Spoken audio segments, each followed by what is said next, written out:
Cette grange, elle fait partie du paysage flacourtois depuis 1937.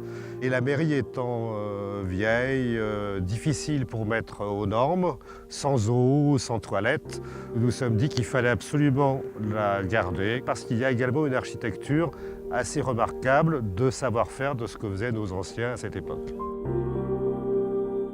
Donc il s'agit de la reconstruction de la mairie de Flacourt sous un hangar agricole existant depuis bien longtemps et de lui adjoindre des locaux pour les services techniques de la commune.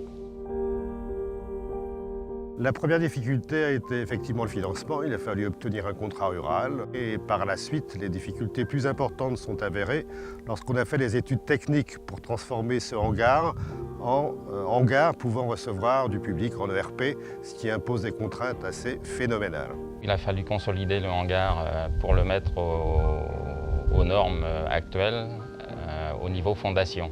Et ensuite, nous avons construit les deux bâtiments que vous voyez, les ateliers et la mairie. C'est une construction donc à ossature bois, dans l'air du temps, mais malgré tout, nous avons dû faire des infrastructures assez particulières du fait de la nature du terrain. Par exemple, on est sur des argiles vertes, donc on a dû faire des fondations semi-profondes et des planchers portés. Cette rénovation de la mairie, avec la rénovation de la ferme derrière, nous a amené des nouveaux habitants à Flacourt et c'est quelque chose de primordial pour un petit village. On dit toujours que les petits villages sont vieillissants, mais le nôtre est en plein renouveau. Le fait que cet ouvrage soit récompensé par les rubans du patrimoine amène une certaine fierté à l'ensemble du personnel de l'entreprise. Sur un plan personnel, ça touche énormément de voir cette récompense parce que de voir que tous ces efforts sont récompensés ainsi que la suite qu'on a donnée avec le jardin, c'est un immense plaisir et puis on se dit que si ça sert, si ça a une fonction, on est ravis.